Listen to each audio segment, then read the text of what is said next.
In part 3 of Module 5, we're going to continue our discussion of the second law of thermodynamics, and specifically the Clausius statement. And then we're going to go into looking at reversible processes and irreversible processes and how we can apply some equations to essentially a perfect cycle. So to start with, we're going to read out the Clausius statement and make some comments about it. So the Clausius statement says that it is impossible to construct a device that operates in a cycle and produces no effect other than the heat transfer from low temperature to a higher temperature. And what this really means is just it states that a refrigerator cannot operate unless the compressor is driven by an external power source or a motor. Okay, if there is no motor, we can't get our heat transfer to go from low temperature to high temperature. Okay, usually we always know if we have a hot temperature fluid mixed with a cold temperature fluid, the temperature is going to go from hot to cold. Now, the only way for us to make it go from lower temperature to higher temperature from an experimental point of view is to add some sort of motor or some sort of power source that is external. Okay, now this and the Kelvin-Planck statement. So the Kelvin-Planck statement said that it is impossible for any device that operates on a cycle to receive heat from a single reservoir and produce a net amount of work. So that was more to do with our power plant, for example, or our heat engine. Both statements we can say are impossibilities. Okay, so we can say that both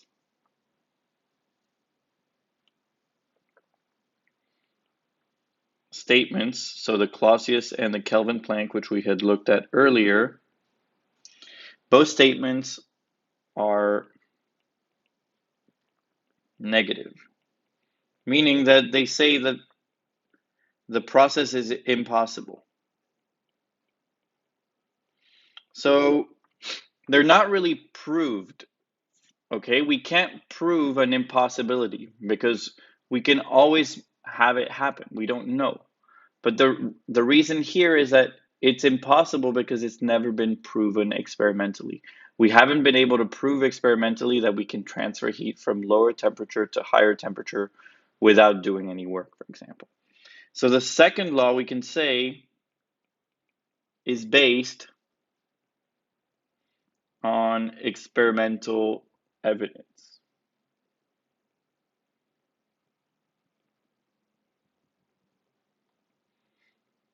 And the experimental evidence points towards these two impossibilities. Okay, so we cannot prove otherwise. We cannot prove a negative, but we cannot prove that we have experimental evidence of something going from a lower temperature to a higher temperature. So the second law is not a law that is a typical law where we can prove it with experiments. In this case, what we're doing is we're saying by experiments, it is impossible for this to happen. We've never seen it happen, therefore, it is impossible. Okay, so now let's talk a little bit about what a reversible and irreversible process is, because it's going to be important for our discussion of an ideal cycle, essentially.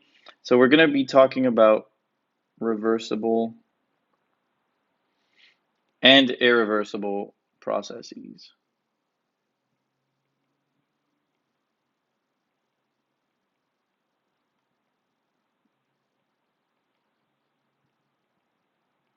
And so you might have seen these before, but a reversible process is essentially a process that can be reverted without leaving any trace in the surroundings. So it's a process that can be reverted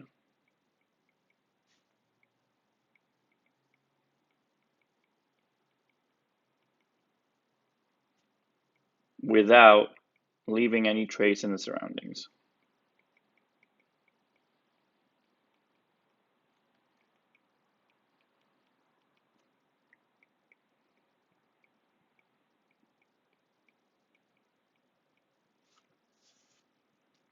So for example, an example of a reversible process would be a process like this. We would have a pendulum hanging from a string, and this pendulum would be swung up and down.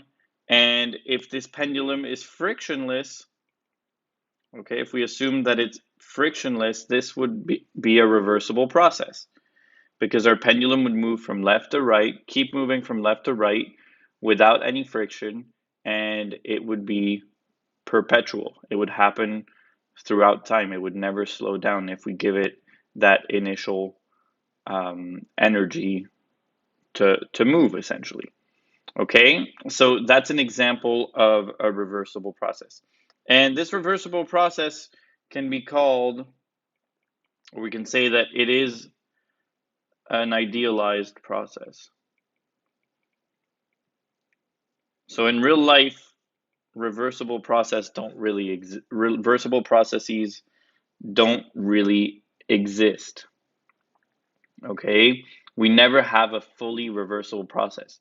If we have some friction in a pendulum over time, and because of wind resistance, for example, over time, the pendulum will slow down more and more and more, and some energy will be transferred to the surroundings.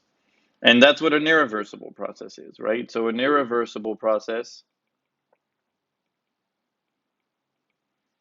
is just a process where there will be changes to the surroundings.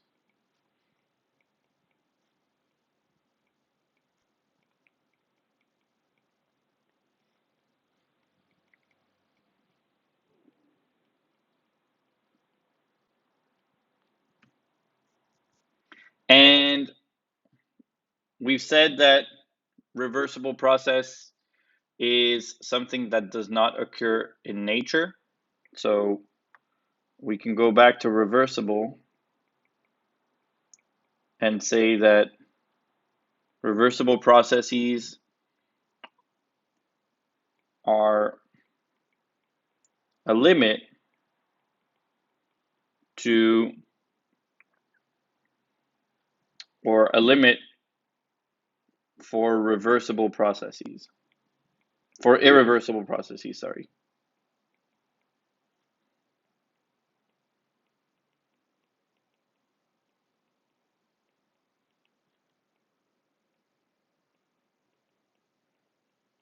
Okay, so they are essentially the theoretical limit where an irreversible process can reach.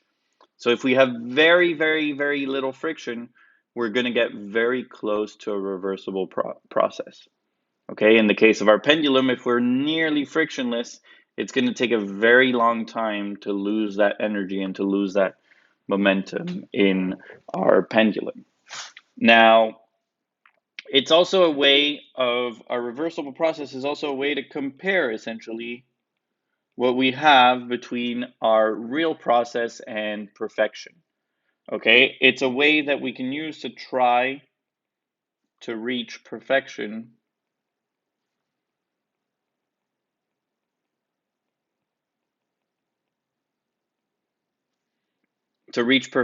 in our system or to set a goal. So as engineers, we always want to try and set a goal to lose as much energy to the surroundings as possible. And so that means that we're trying to set a goal to get as close as possible to reversible process. Now, this is not always possible, but what is nice about a reversible process is if we know this is our theoretical limit, it actually makes it easier to analyze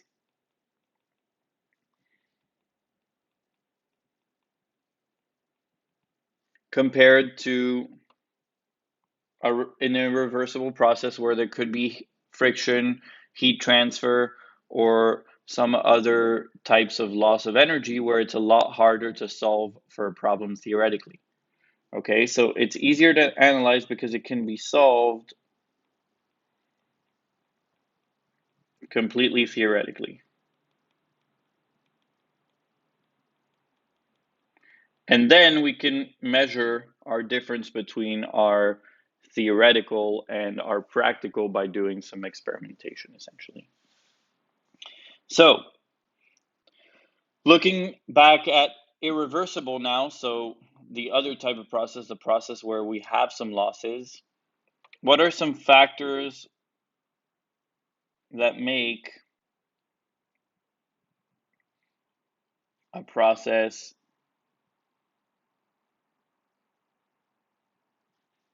irreversible?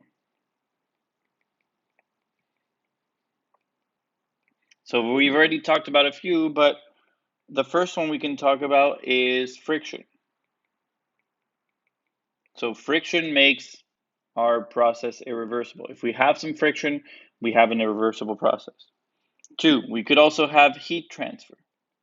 If we have heat transfer from our system to the outside, we are going to have an irreversible process. We sometimes can't get the heat transfer back in. And 3, it is what is called unrestrained expansion. And we'll look at that in a minute. So the first of an example with the first example we can have is for friction. So if we look at 1, a typical example of friction is, let's say we have an incline, and on this incline at the top we have a pulley, and we have a block here. Block 1 is being pulled down by another block. 2, it's being pulled down by gravity, and so this block is going to go up this way.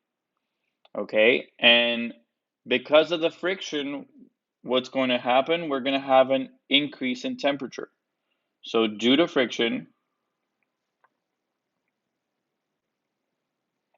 so if in first instance we go up with our block with number 1, due to friction, our block temperature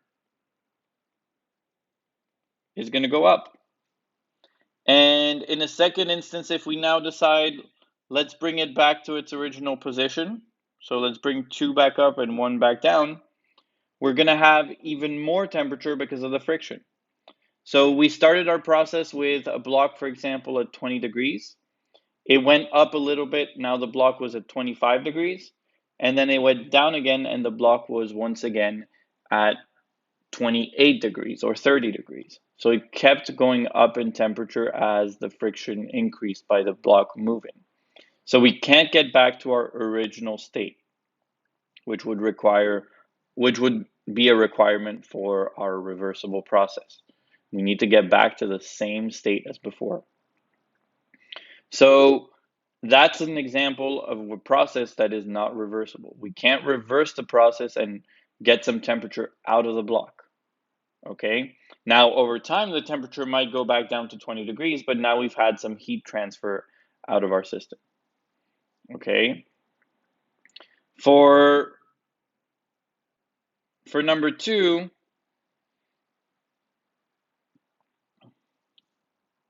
we can take the example of, let's say we have a refrigerator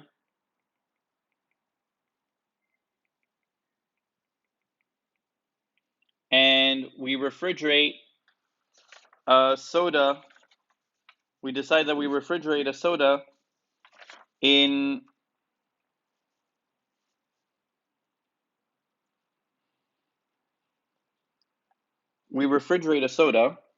okay, and our soda was, for example, at 20 degrees Celsius, and we refrigerate it and we bring it to 5 degrees Celsius. Okay, so heat is now transferred from the soda to the refrigerator, and the soda is now at 5 degrees Celsius. Okay, so we have our can of soda that's at 5 degrees Celsius. We refrigerated it. Now, let's say we now take the soda out and we put the soda in a room at 25 degrees Celsius. So we put our 5 degrees Celsius soda in a room at 25 degrees Celsius. Now what happens is we have heat from the room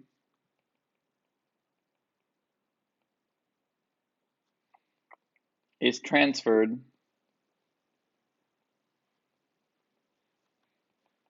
to soda. We know that the heat goes into the soda. Okay, we have some Q in. Now, the only way to reverse this cycle is to refrigerate it again. So the only way for us to get our temperature back into the room to 25 degrees and our soda back to 5 degrees would be to refrigerate it again. And if we refrigerate it, we require work input. So we require some work in order to refrigerate it to bring it back to temperature. So it's not a reversible cycle. So a soda that warms up in a room and then has to be refrigerated essentially releases heat to the environment and requires work. So we can't do it as a reversible process. Now, number 3, which is unrestrained expansion, can be explained through an example that's pretty simple. So let's say we have a box here with some gas, and we have a membrane. So this is a membrane.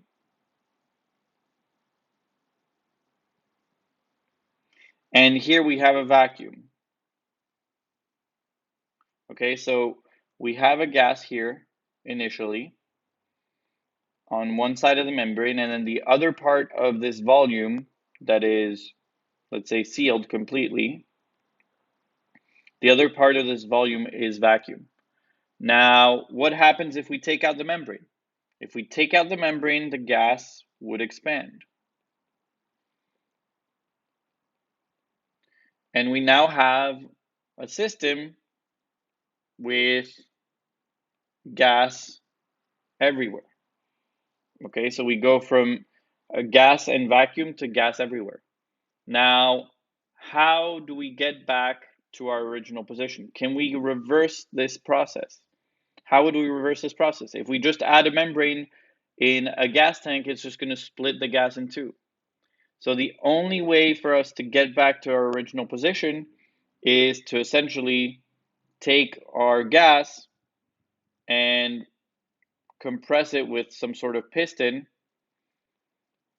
and do some work in order to push it back, so push the gas back to one side of the room. Okay, so we would have to do some work, and that means that we don't have a reversible process. In one direction, we just had the gas expand, nothing had to be done, and on the way back, we have to do some work. So we clearly don't have a reversible process. Okay, so this concept of a reversible and irreversible process is now going to be used to analyze some problems for our heat engines and our refrigerators. So what we're going to do is we're going to study what is called as the Carnot cycle.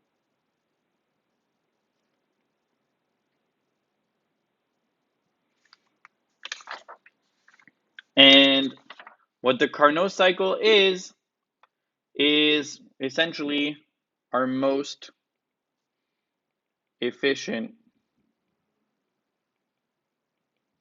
heat engine.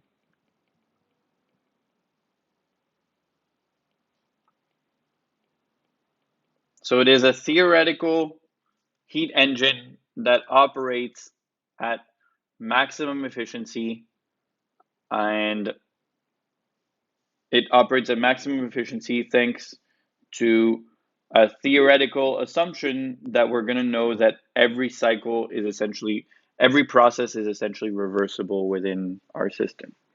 So we're going to make some assumptions, and we're going to write those assumptions down.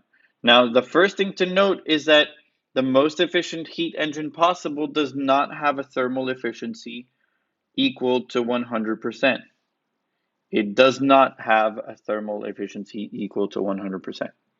Okay, that's really important to note, and we'll see why. Okay, So some of the assumptions we're going to make.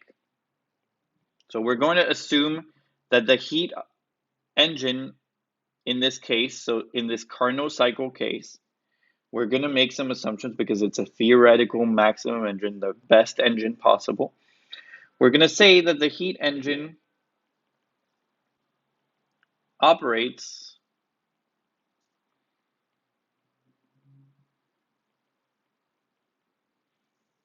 between a high temperature reservoir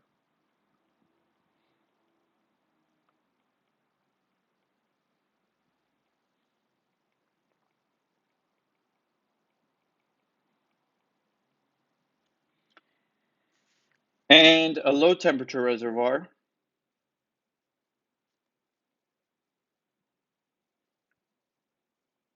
So just like before.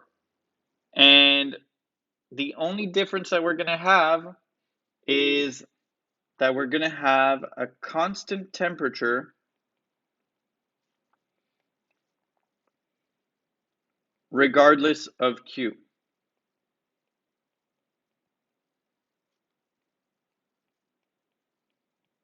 So we are going to have a constant temperature regardless of Q within our system in our high temperature reservoir and low temperature reservoir. And that means that the temperature that is used for the heat exchange is going to be constant. And it'll make sense once we look at an example. Okay, so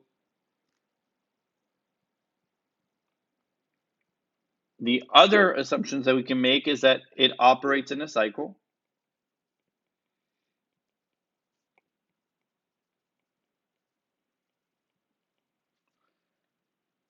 in which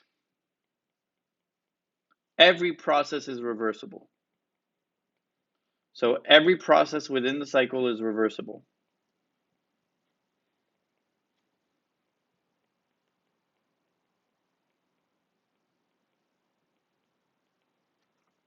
Okay, and that means in turn that the whole cycle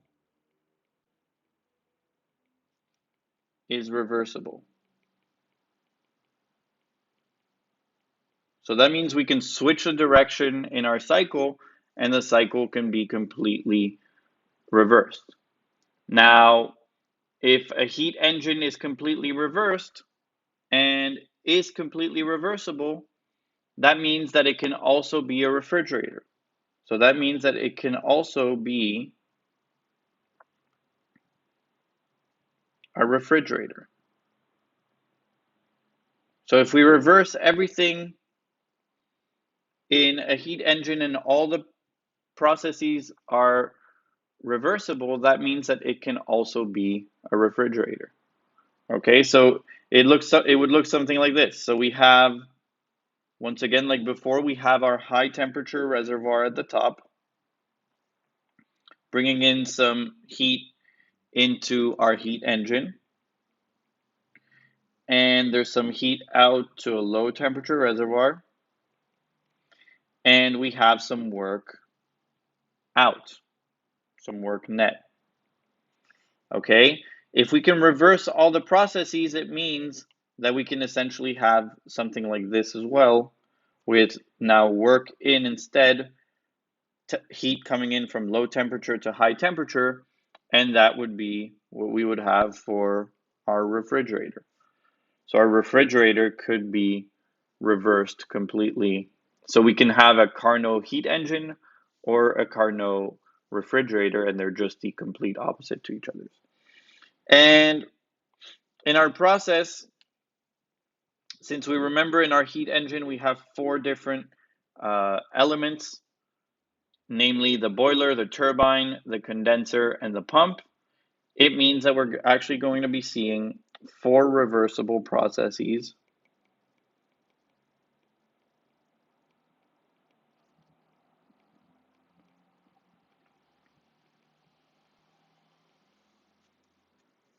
two isothermal and two adiabatic. And we'll go through the details of which one are isothermal and which one are adiabatic. So remember, to have a perfect process and to have a reversible process, you need to have no heat and no friction and no losses of heat. And that occurs by having isothermal processes where there's no change in temperature, and two adiabatic processes, which means that there's no heat transfer. Okay, so adiabatic means that Q is equal to 0 in a certain process. So let's now draw a diagram for our steam power plant. So let's take an example of a steam power plant and let's work through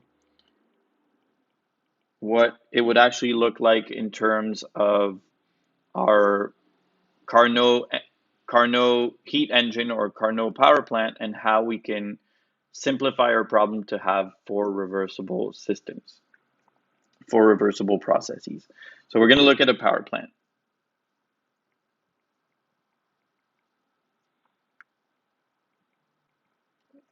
So our power plant zoomed in essentially with not just the heat engine symbol, but if we actually look at all the systems, we have our boiler at the top. Okay, so we have our boiler at the top.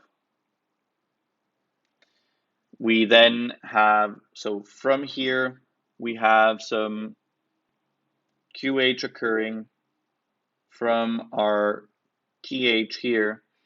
Then we go into our turbine, which is going to be denominated by T. Okay, and we have some work net out of the system here. We have our turbine. We continue with our turbine into our condenser.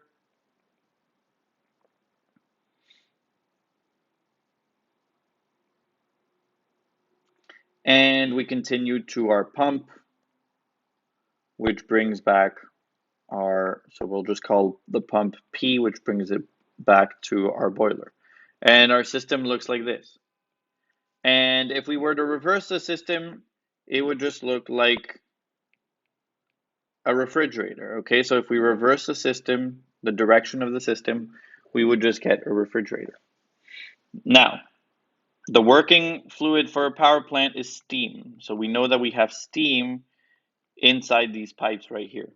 Okay, we can assume that those are just pipes with different systems. And what we're going to do is we're going to look at different parts of the system. So we're going to look at from here to here, in and out of our boiler. We're going to look at in and out of our turbine. We're then going to look at in and out of our condenser and in and out of our pump. Okay, so we're going to look at four different systems, and we can essentially call this first process number 1 up here, then number 2, which is going to be this boundary here, number 3, and then number 4. And we can look at each system in isolation because they each go through a specific process. So let's look at number 1 first. So for number 1, we have our boiler system. And our boiler, we know that essentially it boils steam by taking heat from usually burning coal or something that is very hot that will essentially heat up the water and boil the water. Now, when water is boiling, what usually happens to its temperature? Its temperature stays constant. Remember that while water is boiling, we usually have a constant temperature.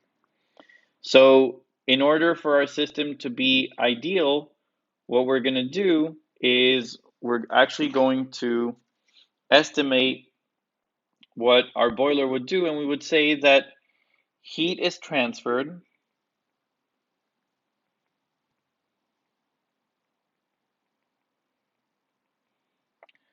from TH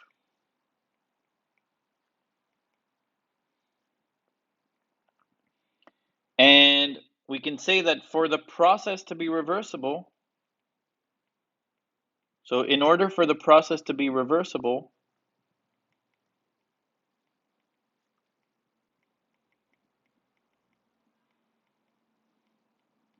we need the following conditions to be met.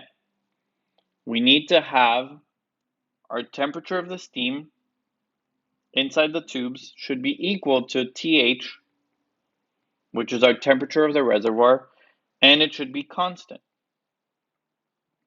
Okay, so in order to reverse the process so that the process can go either right or left, in part 1, we essentially need to have the same temperature here. So we need to have TH here, and we need to have TH at the top. So we need to be exchanging temperature at the same exact temperature. And so what that means is that before coming into the boiler, our temperature is TH, and right after coming out of the boiler, our temperature is at TH. And therefore, our process would be one way, but could also be used the other way. We don't have any changes in temperature, so our process can be called reversible. Okay, so that's the first step. Now, if we draw a PV diagram of what is happening, we can actually draw what the PV diagram of our process would look like. So our point 1 is before the boiler and after the boiler. From before to after the boiler, so we'll call this little point 1. Okay, so we'll do another little thing where we have point 1, point 2, point 3, and point 4. Okay, so not in circles, but just little points within our system. So point 1 would go through our boiler and would create this line from 1 to 2, which is after our boiler. And through here, we would have some heat transfer from our boiler. And this would be process number 1. Okay, and we also know that during this process, okay, so during this process, we have that TH, so from 1 to 2, we have TH is equal to a constant. So we know that we have a constant temperature as we go from 1 to 2. Okay, now number 2. Let's look at process number 2. Process number 2 in red is our turbine. So our turbine, we can say that our turbine is going to be an idealized system in the way that it's actually going to create some work and it's going to be adiabatic. So it's going to have no heat transfer. So it's as if the turbine was a perfectly isolated system with no friction and creating no heat transfer outside of it. Again, this is not realistic, but it is our goal, essentially. Our goal is to get the most perfect turbine so that all the fluid coming in and going from a high temperature to a low temperature creates some work out of high temperature to low temperature. So we can say that in the turbine, steam has to go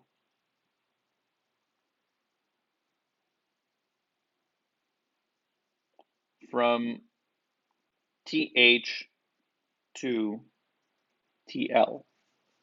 So it has to go from a high temperature to a low temperature. And in our process diagram, it would look something like this. So we would go from 2 to 3, and we would now jump from TH to TL, essentially. Okay, so we would go from TH to TL, and we know that from 2 to 3, we would have Q is equal to 0. So we have no change. Process number 3 is for our condenser. In our condenser, we essentially have heat being rejected, and this heat is going to be rejected at constant temperature of TL. So it's going to be at TL is equal to a constant. Okay, so we're going to have some heat rejected, and this process is going to look something like this. And we're going to have some QL out. And so from 3 to 4, we're actually going to have a constant TL. So from 3, sorry, let me put 4 in the right spot. So from 3 to 4, we're going to have TL is equal to constant. And then finally, our pump is going to bring back, by increasing the pressure of our fluid, our pump is going to bring back our TL back to TH. So we have an adiabatic process. So it's the pump. We have an adiabatic process bringing TL to TH.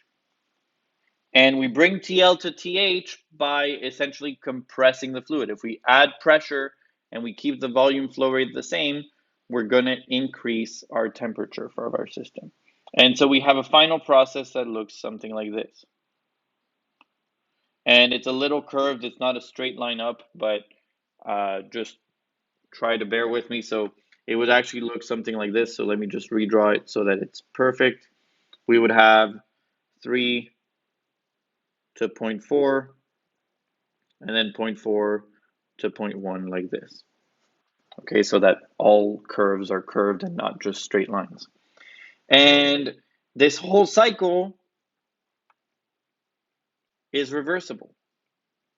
So since it's for reversible process, the cycle is also reversible. Okay, that's very important to note. And once again, the pump here, Q is equal to 0. Okay, just making sure that we understand this. Now, if we summarize the processes and the 4 basic processes for our system,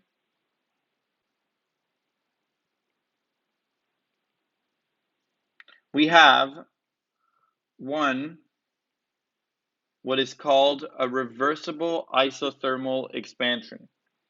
So we have a reversible rev isothermal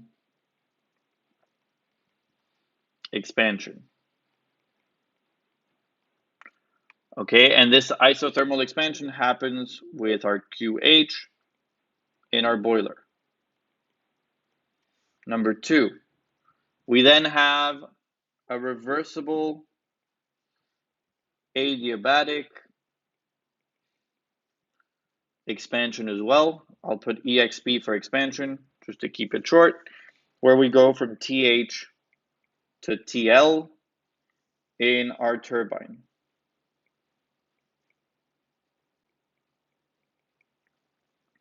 Then we have a reversible isothermal compression.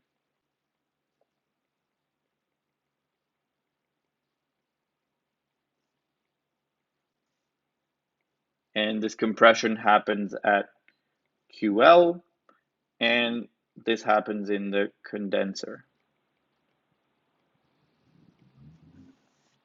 Following that, we have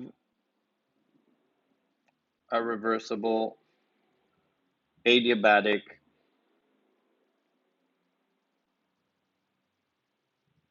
compression, which brings TL back to TH, and this happens in our pump. Okay, so we've described what a Carnot cycle would look like, and the particularity of the Carnot cycle is that we have isothermal systems and adiabatic systems in our process. In real life, we don't have adiabatic and we don't have isothermal expansion.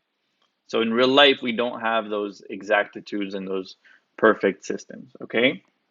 So moving forward from this, let's talk about the thermodynamic temperature scale and explain a little bit of how we can use our Carnot system to simplify our analysis of these problems. So we're going to look at the thermodynamic temperature scale.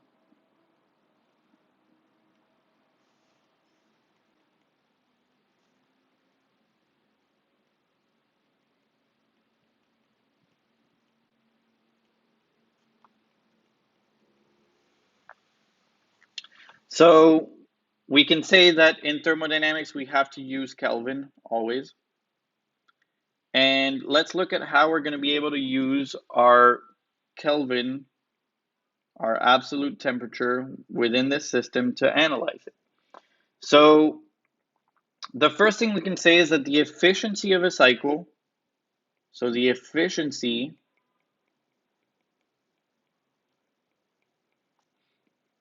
of the cycle, the thermal efficiency of the cycle, is, we can say it is a function of what? So we have thermal efficiency is equal to a function of QL and QH, right? If we look at the equation for thermal efficiency, we have that thermal efficiency is equal to work net over QH. So it could be a function of work net and QH, but we also wrote that it can be just a function of QL and QH if we substitute for work net is equal to QH minus QL. Okay, that's for any cycle. Okay, so for any cycle, we can say this is true.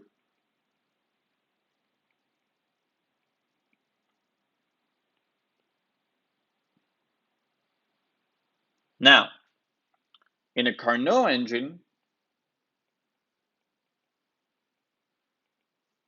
we can make some further assumptions. We know in a Carnot engine, QL and QH occur at constant temperature. So in this ideal engine, we have QH and QL happen at constant temperature.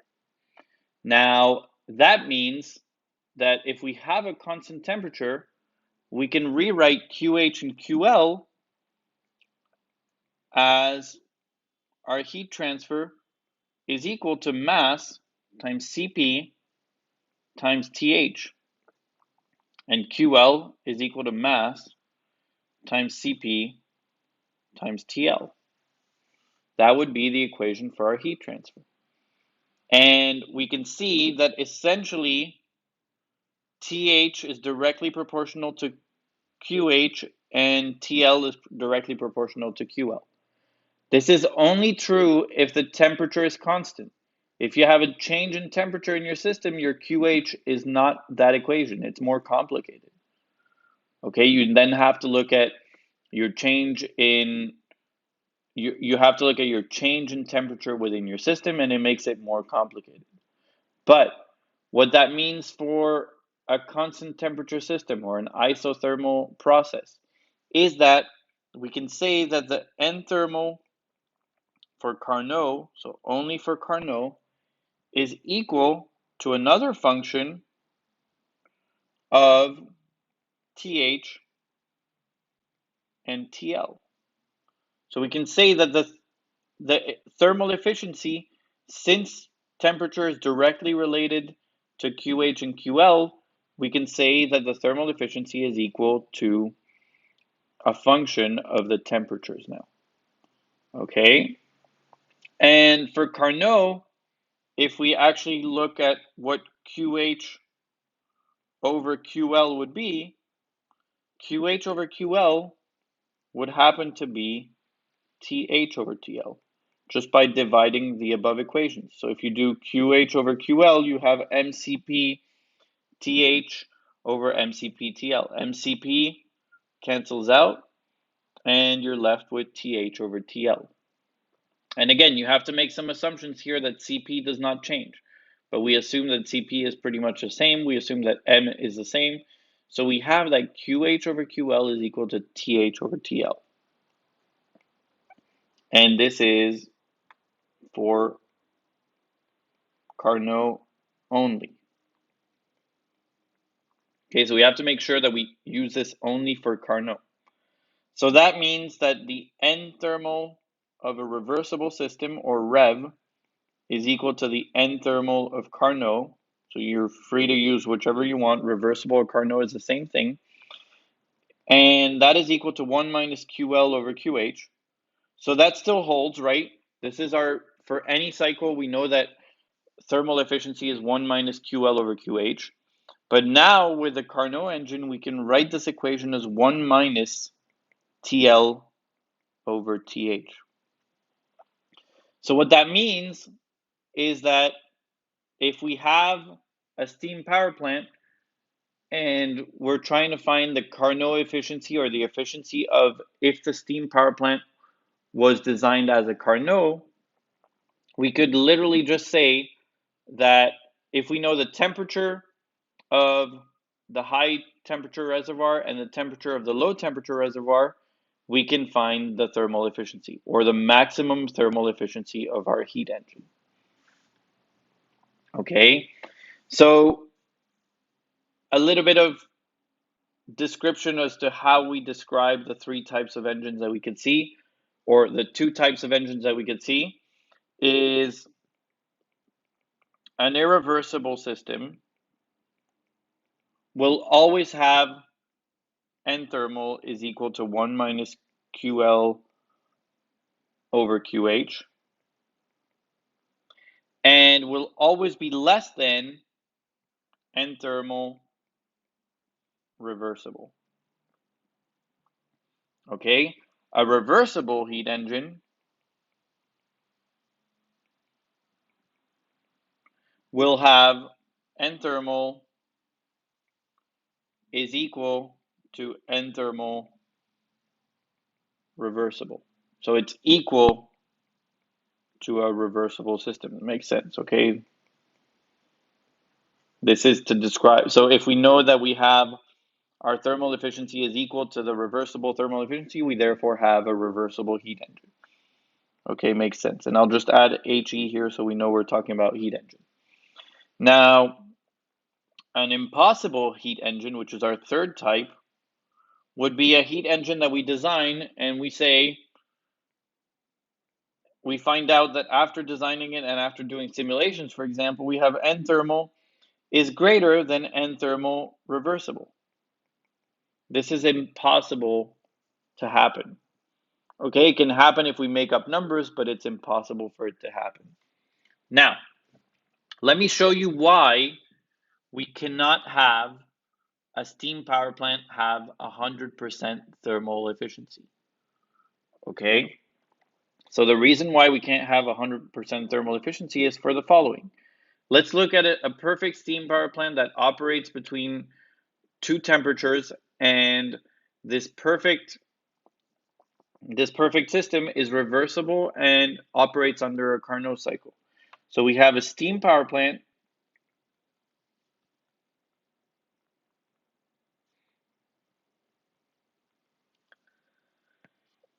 operates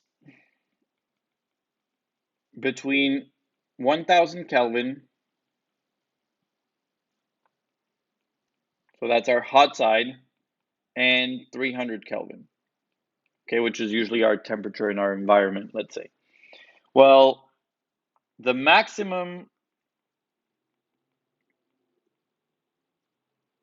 thermal efficiency is going to be equal to the thermal efficiency of our reversible. And so that means that it's going to be NTH rev is 1 minus TL over TH. And if we plug in our values, we get that N thermal reversible is equal to 1 minus 300 over 1000. So we get that this is equal to 70%. So our theoretical maximum is actually 70%. Okay, so we see that the only way for us to get a theoretical maximum very, very close to 70% would be to essentially dump out our system at 1 Kelvin or something like that, or 2 Kelvin. But that's very, very unlikely on this Earth, at least. Okay, so we're never really close to 100%. Now, the other way we can do it is increase TH. So if we increase TH to 100,000 Kelvin, then we're able to get our thermal efficiency as high as possible.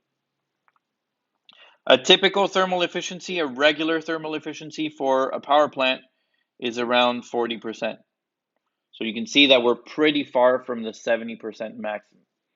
Now, How do we maximize efficiency of a heat engine? To maximize the efficiency of a heat engine, reversible or not really, because they both would increase. So if the reversible limit increases, usually your thermal efficiency for your actual system also increases. But essentially what we want to do to maximize the heat engine efficiency is the following. We want to increase TH, so we want to have a hotter TH, and we want to have a cooler TL, just from our equation. Okay, we want to be able to do that so that we get a better thermal efficiency. Okay, now the refrigerators and heat pumps work in the exact same way. So we can use the equation for Carnot refrigerator.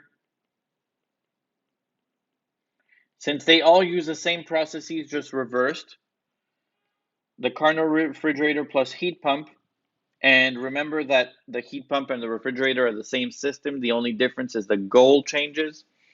So our coefficient of performance for our refrigerator reversible would now be equal to 1 over TH over TL minus 1, and the coefficient of performance of our heat pump reversible, because the goal is different, would now be equal to 1 over 1 minus TL over TH. Okay, so we're going to take a break here, and in the following part of our lecture, we are going to be looking at two different example problems using Carnot and trying to understand Carnot, and that will conclude our module 5 for this class. So we'll see you in the last part of module 5 for two example problems from your book.